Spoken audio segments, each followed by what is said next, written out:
So today I'm going to walk you through how to make your own gut healing bone broth. This is the simplest thing to do and it is so healthy for you.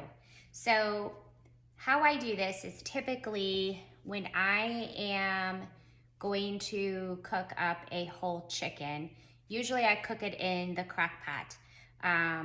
A lot of times I'll cook it on a Sunday and then use the chicken meat for the week for some meal planning. So what I did was I went ahead this morning, all day today, I cooked a chicken in the crock pot. And so it was ready to be deboned. And so what I did was I deboned my chicken, and everything that is in this container is just the chicken meat. What you need to do is once you debone it, you are going to literally take all the yucky stuff, whether it's the bones, the skin, all the stuff that you're gonna pick off of the chicken and you would normally discard, you are not going to discard it. That is actually what you are going to put back into your crock pot to make your bone broth. So I have my crock pot here, and I'm gonna move this around so y'all can see it. Here's my crock pot, and this is pretty much all of the bones that was left over that I deboned. So I always, when I cook my chicken, my whole chicken, I always use a whole onion, and I just coarsely chop that and pop that on the bottom, and then I put my whole chicken on top and I season it, and then I cook it all day. So the onions actually pull out the juices of the chicken while it's cooking, and that's why there's some really yummy goodness liquid already in there.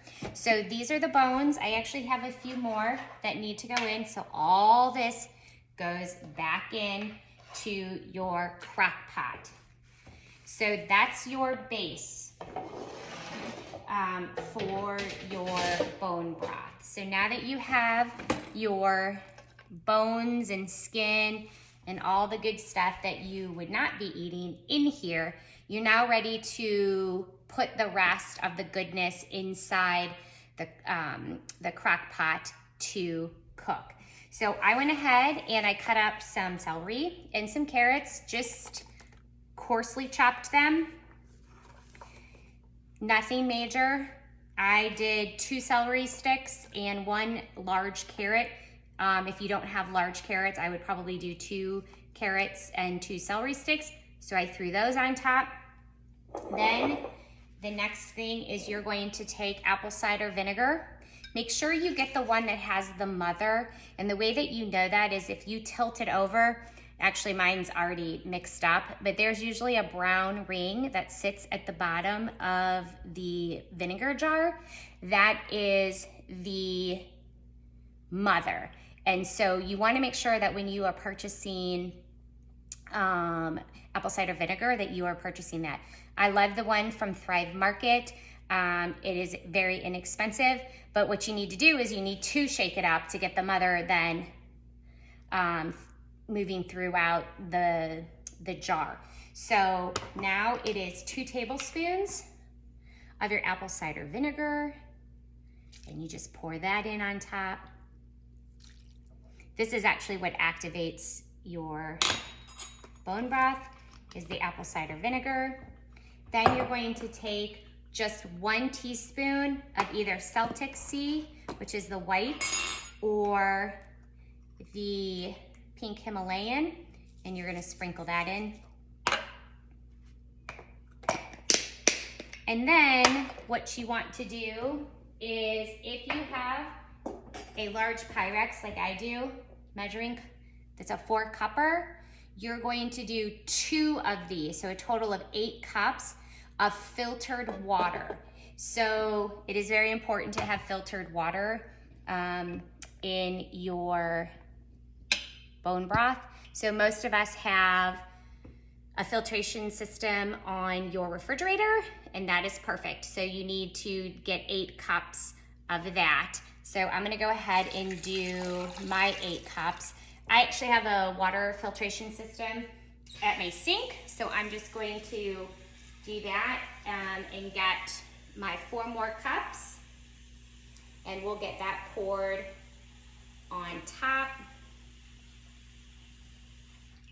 Super easy.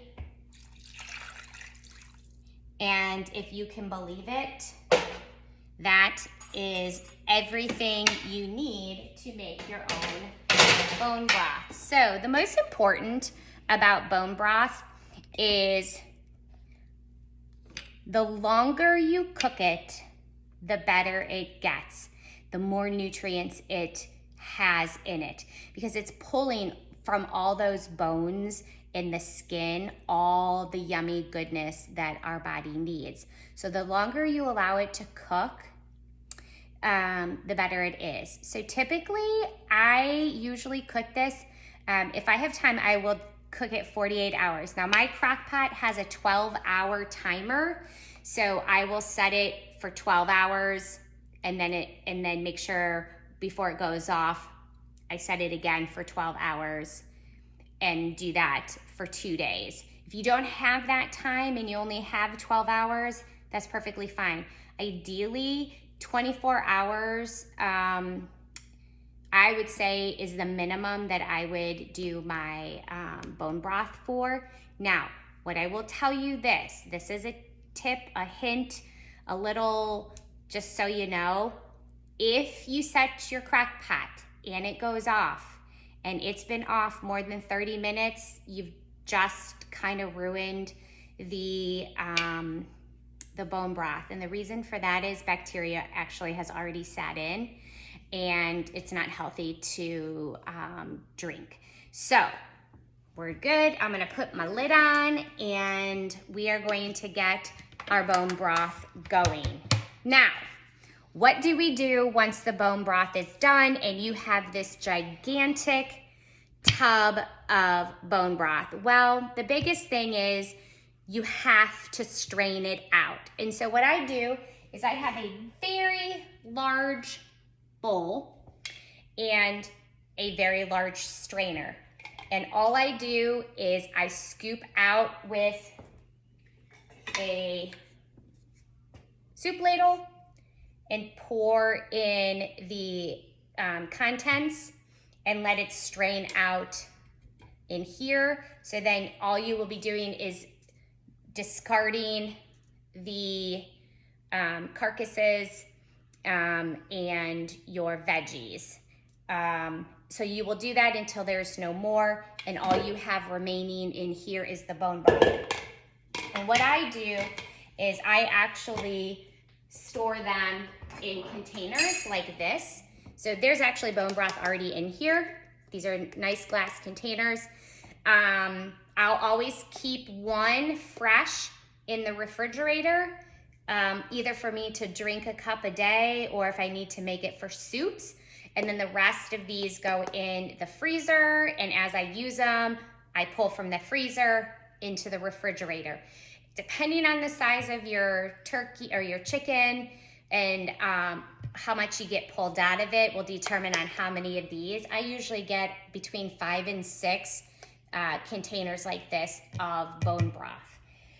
Now, I will do something really fun for my dogs. So if you guys have dogs, what I do is when I'm straining, I actually take the cooked vegetables out and I put them aside, and then I give them to my dog for a healthy treat, and she absolutely loves it.